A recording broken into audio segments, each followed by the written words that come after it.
Prabowo dan Gibran sudah berkuasa selama 100 hari. Kalau udah 100 hari pasti media gitu ya, NGO, civil society bertanya tuh kira-kira apa sih yang sudah diperbuat oleh pemerintah.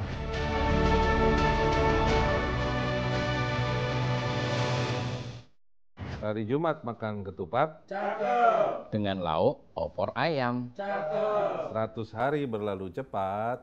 Kinerja kabinet timbul tenggelam.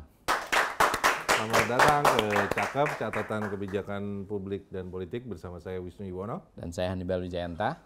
Bersama ini kita akan membahas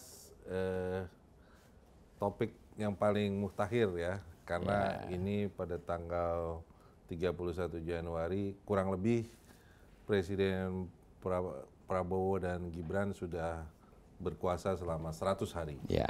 Jadi kalau dia ini sebenarnya mengikuti tradisi Amerika nih, Mas Hannibal ya.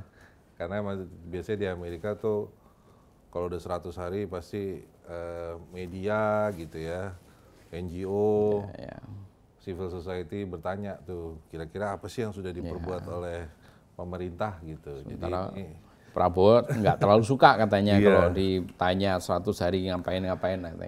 Saya rasa semua presiden nggak suka sih Mas. Ya karena pasti mereka ya mengulur-ngulur waktu gitu kan, bilang butuh waktu. Biasanya kan apa istilahnya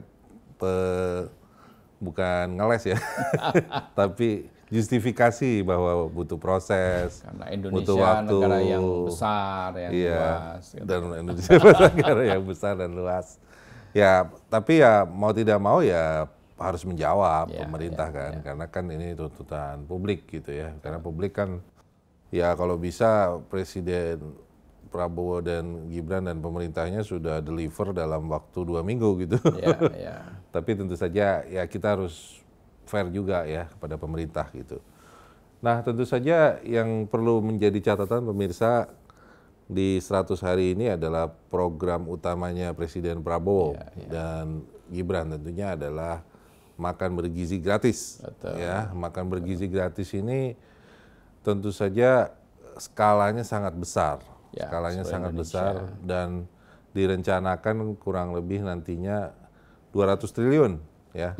Awalnya dialokasikan 71 triliun. Terus kemarin ada permintaan untuk penambahan anggaran, karena kalau kata Pak Zulkifli Hasan ini kalau anggaran 71 triliun hanya sampai bulan Juli. Nah, terus kemudian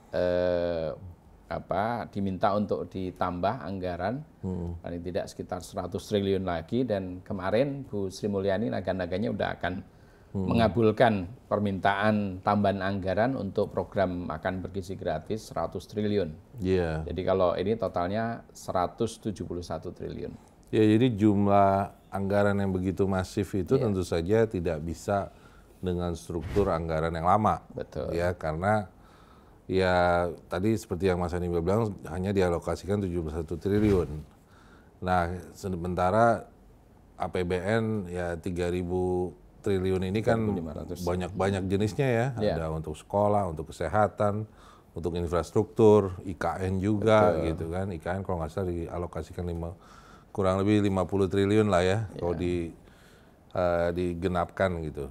Nah tentu saja dengan 200 triliun ini harus ada yang dikorbankan gitu, sehingga yang menjadi sorotan akhir-akhir ini juga adalah program penghematan besar-besaran. Betul. Jadi ya ada beberapa anggaran yang sudah disampaikan oleh Pak Prabowo juga, anggaran-anggaran yang sifatnya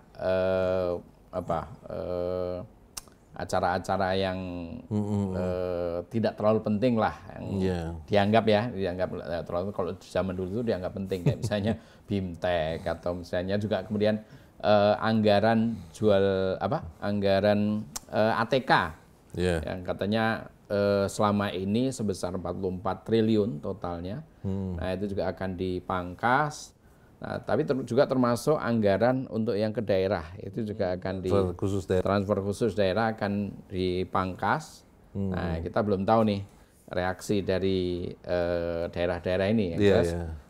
Kayak misalnya kan ada anggaran-anggaran misalnya BIMTEK atau misalnya seminar-seminar atau apa yang di hotel-hotel itu kan nanti akan juga dipangkas. Nah, kalau selama ini kan dulu memang zaman COVID itu kan juga ada pemangkasan, terus tapi akibatnya kan sisi pariwisata, terus kemudian occupation hotel kan turun drastis. Nah, kemudian diadakan lagi. Nah, kalau sekarang kemudian ditiadakan, nanti juga akan bakal banyak yang teriak juga. Hotel-hotel ya. Hotel-hotel, dan itu juga mempengaruhi pendapatan daerah juga kan. Iya, jadi kalau nggak salah saya baca di berbagai berita ya, totalnya itu sekitar 300 triliun. Iya, betul. Yang ini dipangkas 250 triliun anggaran kementerian dan lembaga negara, sedangkan 50 triliun transfer khusus. Nah, ini lebih spesifiknya nih ya, mengacu pada instruksi Surat Menteri Keuangan S37 MK02 2025, tindak lanjut dari instruksi Presiden nomor 1 tahun 2025. Pos belanja yang dihemat tuh ada 16 item. Alat tulis kantor 90%. Kegiatan seremonial yang tadi Mas Hannibal bilang, seremonial itu. Rapat, seminar, dan sejenisnya 45%. Wah, luar biasa. Pengkajian dan analisis 51,5%. Wah, ini terkait dengan kegiatan kampus nih. Kalau ini agak, kalau dipangkas agak agak mengkhawatirkan juga kalau kemudian pengkajian dan iya, nanti basisnya apa gitu ya, kebijakan gitu ya. Iya, betul. Diklat dan BIMTEK 29%. Itu padahal pendidikan latihan sudah pasti PNS, ASN itu butuh diklat ya, terutama terkait dengan skill-skill yang terbaru, apalagi sekarang perkembangan artificial intelligence begitu cepat kan, mereka harus siap juga menghadapi fenomena teknologi tersebut. Suruh gitu belajar sendiri kali. Belajar sendiri. Nggak perlu instruktur gitu. Honor output kegiatan dan jasa profesi. Nah, ini honor sudah biasanya menjadi tradisi nih Mas. Ya, PNS, karena kan PNS kalau mengandalkan gaji pokok tuh udah pasti merana lah gitu ya. Paling hanya berapa persen di atas inflasi. Nah, ini biasanya mereka dari honor-honor ini ya. Dan dipotong 40% nih lumayan nih. Lumayan. Percetakan dan souvenir 75,9%. Wah, padahal itu biasanya itu jadi termasuk ini vendor, juga ya?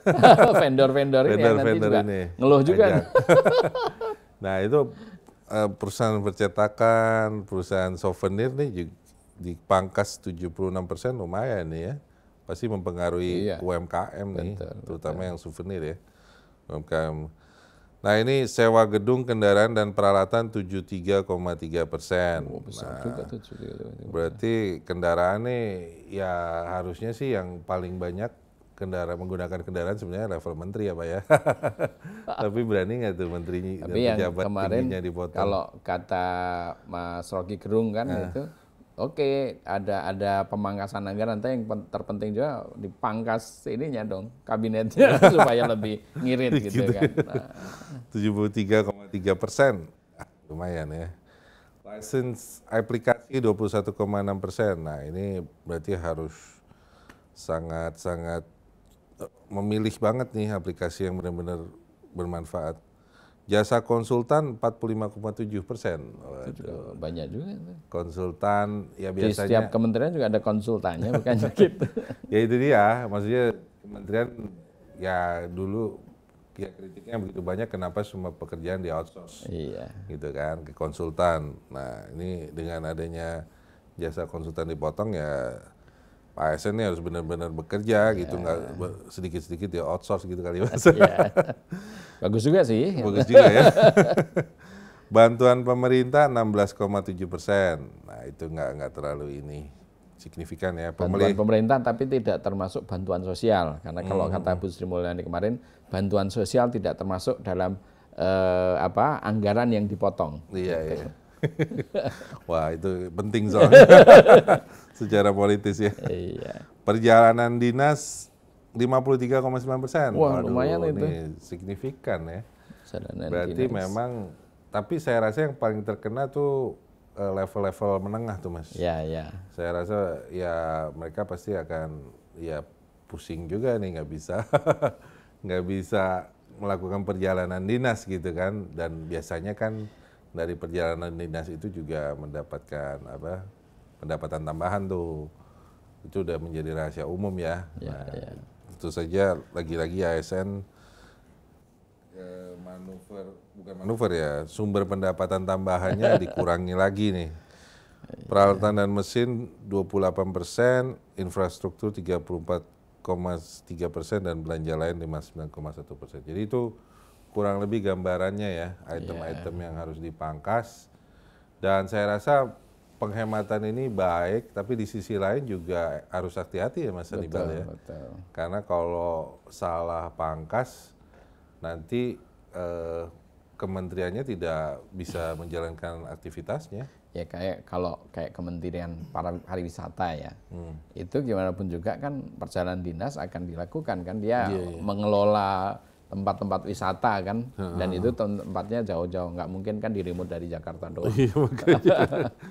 Ya dalam arti ya itu tadi saya membayangkan ya dengan kementerian yang bertambah dari 34 menjadi 48.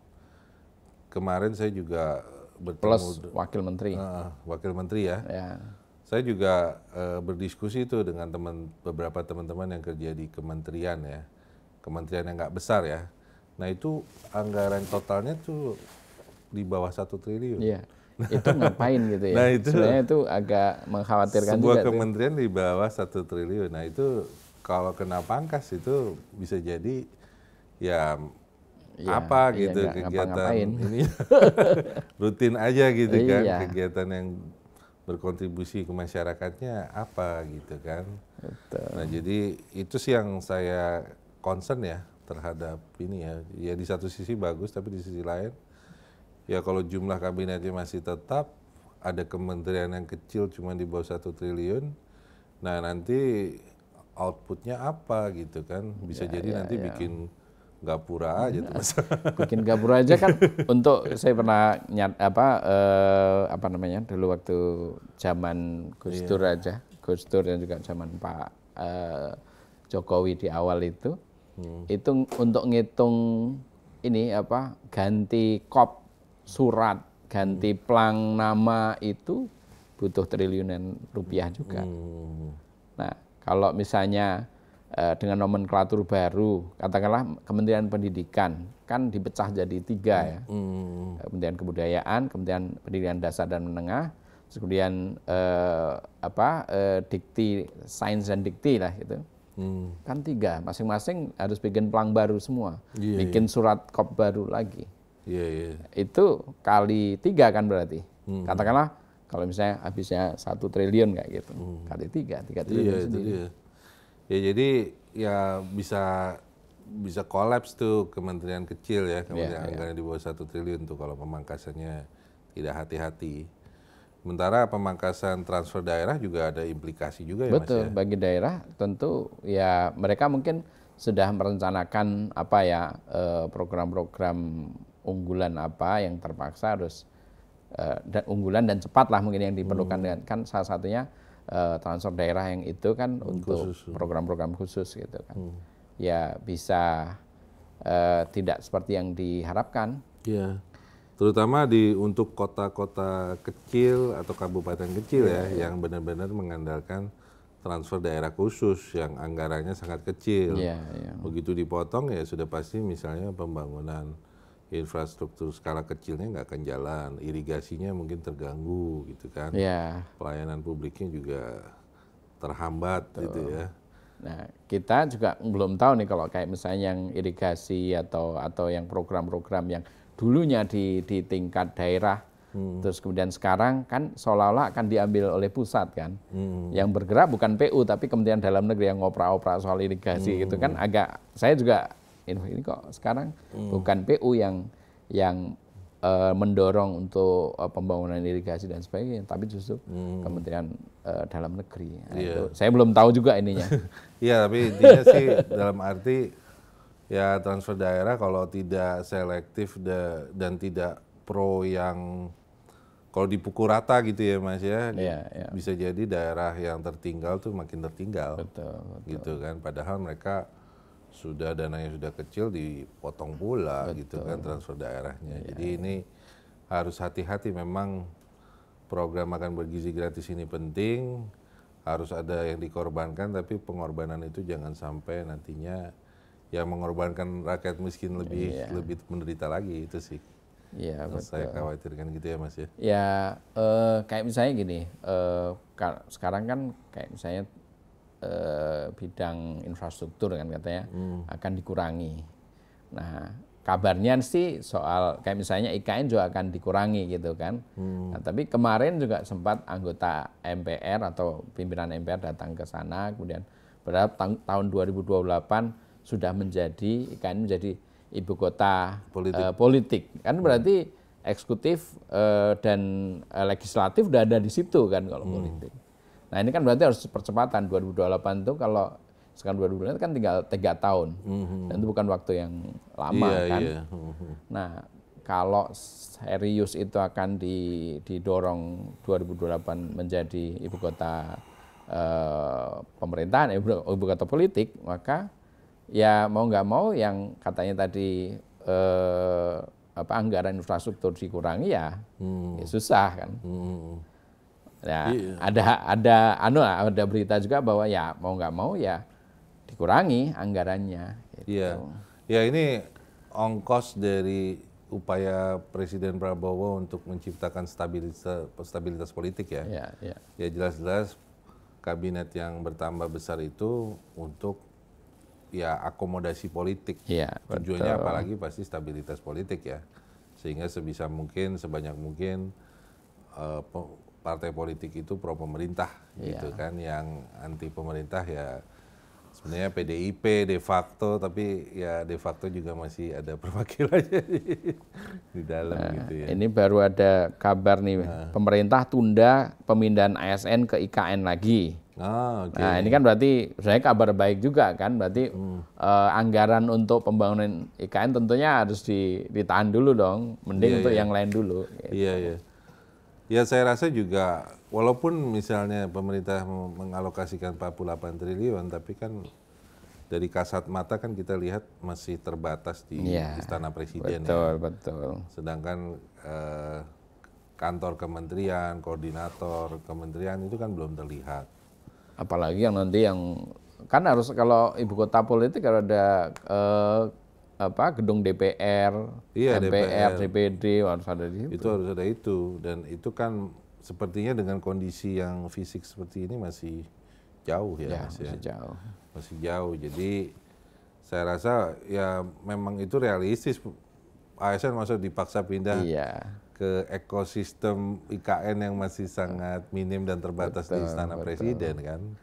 Jadi saya rasa itu kebijakan yang bijak, tapi ya kalau memang serius mau pindah ke IKN ya ekosistemnya harus ada jadi dulu lah ya. Nggak hanya sekedar gedung pemerintah, parlemen, dan yudikatif, tetapi juga yang menunjang fasilitas keluarga gitu kan. Misalnya sekolahnya, rumah sakitnya gitu kan. Kayaknya sih masih belum juga itu kan. Iya kan. Itu mes-mes untuk ASN kan itu yang ada. Menteri Perumahan Rakyat kan Bang Arang. Bang Arang. Kan menyindir tuh. Dia bilang banyak groundbreaking tapi real pembangunannya malah kurang. Gitu karena kan. Kalau yang soal groundbreaking itu kayak yang saya dapat cerita ya dari pengacara, yang dia pengacara dari sebuah perusahaan besar gitu kan. Yang dia mempertanyakan itu.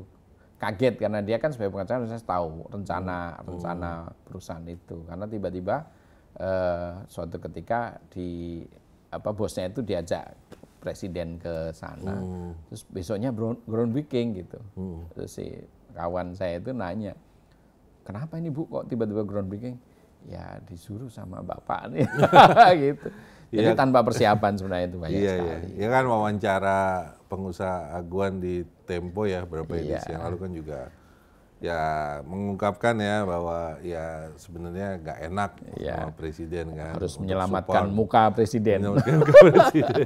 Jadi groundbreaking itu, tapi ya groundbreaking beda sama pembangunan dong kan, yang harus dilihat ya itu yang dibutuhkan tuh. pusat belanja, rumah sakit, Kalau sekolah. groundbreaking kan kalau zaman dulu namanya peletakan batu pertama kan, Iya. baru batu doang sebenarnya. Iya, itu simbolik-simbolik yang Iya. kadang-kadang, bukan kadang, seringkali menyesatkan Iya, ya. betul. Seolah-olah udah pasti jadi itu, padahal itu baru Peletakan niat. batu pertama. Itu kan niat. Niat, tapi ya realisasinya ya nanti dulu gitu. Nah, kemudian dari piloting program MBG sepertinya yang saya lihat ya Mas, itu kan relatif cukup lancar ya. Oke, ada kata kritik di sana sini ya. Misalnya ada anak yang ngomel karena tidak dapat susu atau yang terlambat pengiriman makanannya, tapi secara keseluruhan yang saya heran itu tingkat keracunan makanannya rendah. Itu rahasianya apa tuh di belakang layar? Siapa sih yang bisa memobilisasi begitu besar ya? Sebenarnya itu kan sebenarnya itu terbagi dalam dapur-dapur gitulah. Iya, dapur. Satuannya satuan dapur. Satuan dapur itu konon wajib menyiapkan untuk 1.000 porsi untuk di wilayahnya gitu. Jadi terus sebenarnya kalau dari apa yang sekarang ini sudah terlaksana ini kan memang belum sebanyak rencana. Yang Pak Prabowo sebenarnya sempat marah kan karena ternyata direncanakan 300, katanya sekitar 190-an, tapi realnya sebenarnya nggak sampai 100 gitu kan. Nah, tapi makin lama konon tuh semakin diperbanyak. Nah, cuma kalau yang saya dengar dari kawan-kawan di sana sebenarnya karena di pool dapur itu 1.000 sebenarnya relatif, kalau sebenarnya yang mengelola itu perusahaan catering atau memang kayak misalnya lembaga yang sudah biasa menangani sih nggak ada masalah gitu kan. Ya, misalnya ini kan salah satunya kenapa sekarang itu kan diselenggarakan dapur-dapur ini di batalion mana, di kodim mana, nah segala macam itu kan ya memang yang menjadi tulang punggung program ini ya mau nggak mau TNI ya, yang membackup di situ gitu.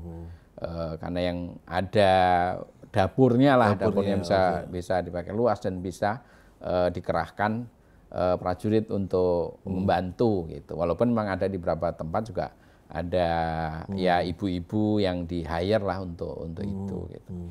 Nah, kalau kemudian ada kasus yang di Sukoharjo ada keracunan makanan, mungkin kan karena ayamnya dibelinya sudah terlalu kemarin gitu kan, kemarin karena banyak kan ngumpulin banyak, tercampur lah atau gimana gitu, jadi ada yang bikin keracunan gitu. Itu dari ayamnya. Tapi kalau relatif yang lain-lain tidak ada masalah. Cuma memang kalau kita lihat kalau di kalangan perkotaan lah gitu, memang makan bergizi gratis dengan nilai 10.000 itu ya mungkin enggak, kurang sebanding lah. Mungkin mereka jajan nyata lebih dari 10.000. Sehari bisa 50.000. Tapi kalau untuk yang di kelompok-kelompok yang bawah, daerah tertinggal itu sangat worth it ya menurut saya. Apalagi kalau memang benar-benar mereka mendapatkan menu yang baik gitu kan. Harapan kita kan memang itu berdampak ya, karena dengan makanan yang bergizi walaupun katakanlah nggak sampai 10.000 karena memang kan ada ongkos-ongkos yang diambil dari situ juga kan. Ya oke lah gitu, tapi ya kayak misalnya kalau kita lihat di wilayah misalnya di Papua itu kan ya dia sampai bawa makan itu nanti dibawa pulang karena mamanya atau bapaknya belum makan atau adiknya belum makan, itu kan ya memang sangat menyedihkan lah gitu. Tapi kalau mungkin kalau yang di wilayah perkotaan nggak terlalu worth it, makanya mungkin itu nantinya akan lebih disesuaikan dengan lokasi mungkin ya. Karena ya daripada akhirnya nggak kemakan kalau di wilayah perkotaan gitu. Ya, jadi ya sebenarnya ya seperti dari yang disampaikan oleh Mas Hannibal kan keterlibatan tentara masih sangat besar ya. Jadi ini masih aktor utamanya adalah negara ya, melalui Kodam, melalui ya emang tulang punggungnya gitu, di badan badan gizi nasional itu ya separohnya tentara. Tentara gitu. Ya. Terus kemudian pelaksananya yang tadi dapur-dapur itu kebanyakan di batalion, di Kodim atau di yang diselenggarakan ini tentara. Terus nanti juga tentara itu kan bikin program pendampingan untuk jadi semacam kepala dapur gitu. Nah itu ada program khusus yang dibuat nanti dari sarjana, kemudian dia masuk kayak militer sukarela, tapi untuk menangani ini gitu, makan bergizi gratis. Dari sisi ide itu ya salah satu cara untuk menyeragamkan itu ya itu gitu mungkin ya, dengan mengambil para sarjana di bidang pangan, di bidang pertanian, terus kemudian difokuskan ke persoalan itu dan dilatih bersama-sama di militer dan dikasih dikasih seragam juga kan. Iya. Terus nanti juga ada pertanian dari kalangan militer juga. Nah itu ya arahnya ke situ. Iya. Idealnya sih kalau menurut saya pada akhirnya mungkin dalam piloting ini negara masih banyak terlibat ya. Tapi di sisi lain kan yang saya juga baca kan misalnya itu berpengaruh juga pada warung-warung. Oh iya. Yang tadinya biasa dikunjungi oleh anak-anak untuk jajan tiba-tiba sepi gitu kan. Betul. Sehingga akhirnya bisnisnya terganggu. UMKM yang terganggu. Ya. Nah itu yang perlu dipikirkan juga ya, efek ekonominya gitu ya, efek ekonominya. Jadi untuk jangka menengah dan jangka panjang itu perlu dibikin mekanisme untuk kolaborasi dengan UMKM setempat gitu kan, warung-warung setempat. Tapi memang challenge-nya adalah ya masalah gizi, standar gizinya, higienisnya. Nah, itu kalau dari sisi ini ya standarnya. Kalau sekarang ini kalau kita katakanlah di pinggir-pinggir Jakarta ini kan banyak warung Padang harganya 10.000. Itu menurut saya udah dapat ayam, udah dapat ada orek tempe, sama mungkin sayur nangka gitulah. Itu sudah dapat gitu loh. Nah cuma kan beda mungkin kalau di warung Padang yang model itu kan mungkin porsinya nggak sampai 1.000 porsi gitu kan, paling 100 lah kalau dia bikin itu. Nah bagaimana bisa antara tadi program MBG dengan model dapur itu bisa juga merangkul pelaku UMKM seperti itu. Gitu. Ya itu karena bikin dapur umum itu juga butuh biaya besar ya. Iya. Bisa miliaran. Betul. Mungkin. Dan ada beberapa kasus penipuan yang dengan berkedok ini program MBG. Ada yang mencari keuntungan, minta dikasih perskot dulu, segala macam itu juga ada ya. Juga, ya. Oke, itu terkait dengan program MBG. Nah ini terkait dengan pagar laut gimana Mas Hannibal ini seru bisa juga nih. Diceritakan nggak reportase dari TV One terkait dengan pagar laut ini? Pagar laut ini juga menarik sekarang ini karena akhirnya semua seperti pengen ikut cawe-cawe. Ya, mulai awalnya kan Kementerian KKP. Yang pertama kali menyegel kan, setelah tadinya kan ada 30,16 km ada pagar laut di perairan Tangerang itu, segel, terus kemudian besoknya 2 hari kemudian Angkatan Laut yang mencabut itu, tapi diprotes sama Kementerian KKP itu kan barang bukti, jangan dicopot dulu gitu kan. Nah, alasan pertama, alasan penyegelan katanya dari Pak Presiden gitu kan. Perintah Pak Presiden. Sama yang Angkatan Laut juga bilangnya, saya diperintah dan Lantamal 3 ya. Itu saya diperintah Kepala Staf Angkatan Laut yang sudah diperintah oleh presiden juga. Jadi siapa nih yang diperintah presiden nih? Nah, kalau saya dengar gitu ya? Cerita-ceritanya sih sebenarnya kayak kalau dari KKP itu karena kedesak pertanyaan wartawan ya jawabnya ini perintah presiden. Terus sama juga Angkatan Laut juga itu perintah presiden juga. Nah, habis itu ketika itu kemudian baru kan Ketua MPR Mas Ahmad Muzani bilang kan Pak Prabowo concern soal ini harus disegel, dicabut dan usut tuntas. Nah, terus kemudian baru besoknya lagi ada Mbak Titi, Ketua Komisi 4. Oh iya, dia sempat naik kapal ya. Berkomentar akan memanggil KKP, akan memanggil ATR segala macam. Terus besoknya ke lokasi bareng sama KKP, bareng sama Angkatan Laut. Setelah didamaikan itu suruh damai itu karena kelihatan berantem kan. Nah, kemudian ATR kemudian turun. Nah, yang menarik ATR kan kemudian menjelaskan bahwa memang benar ini dimiliki oleh 2 perusahaan besar yang ternyata adalah anak usaha dari grup Podomo Agung Sedayu gitu kan. Nah, terus baru kemudian yang lain juga rame. Hari kemarin Jaksa Agung bilang meminta berkas-berkas pengajuan yang surat tanah dari desa Kohot segala macam itu. Semuanya ikut campur gitu kan. Nah, sementara kalau kata Pak Mahfud kan bilang harusnya ini ditetapkan kasusnya kasus pidana. Pidana apakah pemalsuan atau apa. Tapi sampai sekarang nggak ada. Dan yang juga menarik sampai sekarang sebenarnya Pak Prabowo itu belum ada statement langsung sama sekali.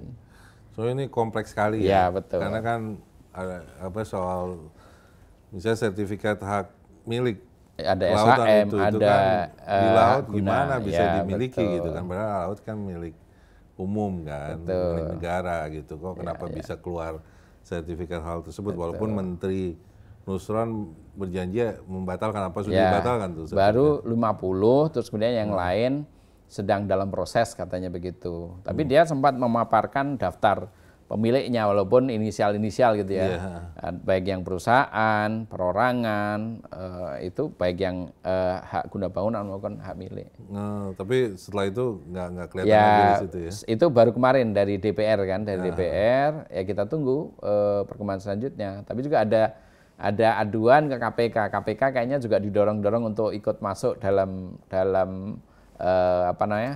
pembahasan pagar laut ini. Nah, yang menarik tiba-tiba si Lurah Kohot ini namanya Asrin gitu. Arsin ya. Itu tiba-tiba hilang. Nah, ini beberapa hari ini udah nggak ketemu lagi. Itu dia yang berani berdebat sama Nusron, Menteri ATR. Dia debat kencang tapi terus udah menghilang nih. Udah menghilang. Menarik. Nah, ini terkait dengan universitas mendapat fasilitas tambang. Ini terkait dengan revisi Undang-Undang Mineral ya. Minerba ya. Nah, ini menarik ya pemirsa, di satu sisi memang seperti yang kita ketahui bahwa perguruan tinggi ini kan di Indonesia begitu banyak ya. Dan PTNBH pun ya seperti UI, ITB, UGM pun masih ada alokasi bantuan dari pemerintah, itu kalau nggak salah berapa ratus miliar. Walaupun ya itu mungkin hanya sebagian kecil ya dari seluruh biaya operasional gitu, tapi masih ada bantuan. Nah, ini katanya upaya pemerintah untuk meningkatkan pendapatan dari perguruan tinggi gitu ya. Tapi ramai nih. Teman-teman di para dosen, para aktivis pada ribut ya, terutama mereka khawatir pada mengganggu independensi perguruan tinggi dan kebebasan akademik gitu ya. Pemerintah. Tapi di sisi lain juga mungkin yang perlu dipertanyakan visibilitasnya ya, karena untuk membangun tambang itu kan nggak mudah. Investasi awalnya itu sangat tinggi kan.